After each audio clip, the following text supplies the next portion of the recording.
We would be honored if you would join us.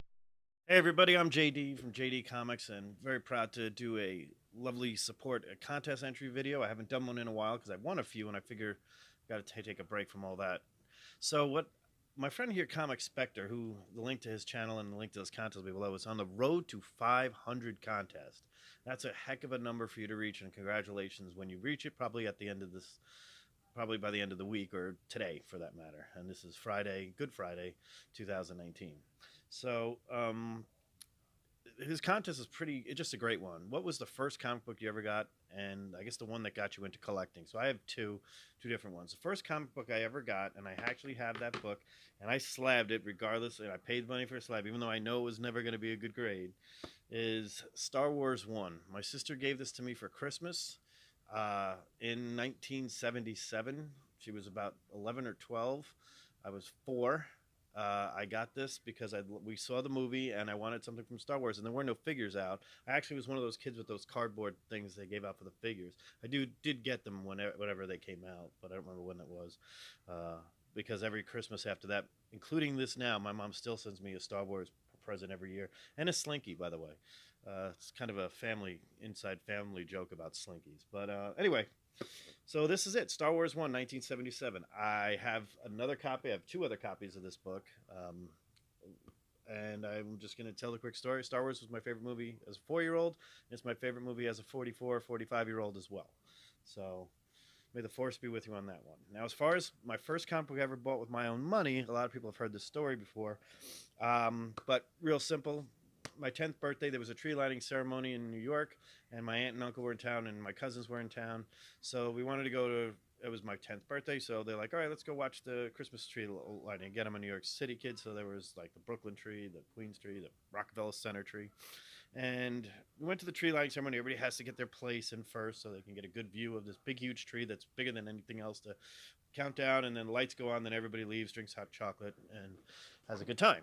But anyway, so my 10th birthday was when they were going to light the tree 2 weeks before Christmas.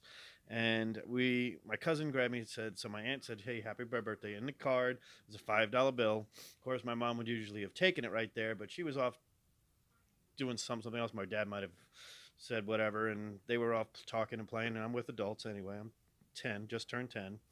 And my cousin grabs me and says, all right, let's go over here. So we go into this comic book shop. It's still open. It's only about maybe 5:30 at night, maybe even before. And we go in there, and he's telling me about all these characters. He's about 6 years older than I am. You know, I'm hanging out with the cool kid. He's 16 or whatever. And he's going buying comic books and everything else. And he says, well, who do you like? And I said, well, you know, I watch this, and this, which were those old serials from the back in the day. I like Star Wars. Of course, Star Wars was around then, and Return of the Jedi was just there, so I did get a Return of the Jedi book. So I'm going to show all 4 of the books I walked away with that day. First one I pulled off this was on, I don't know how they did it back then. I don't know if they had back issue areas or whatever, but this was it. Of all ones, Walt Simonson's Thor 337 Thor. Because I thought it was ripping, it's just the way the hammer went through. I want to know who this horseface guy was. And then he told me, well, that's not Thor. And he didn't know who his name was because it just came out. And I picked up this book. Now, these two are not, this is the original, these two are not the original books. I don't know, I think I might have given them away to, or of another cousin or family member or a friend, but I kept this one because this was mine and this was my favorite one. So I had these 2, are technically my first, but they're 6 years apart when I got them. But these are the first 2.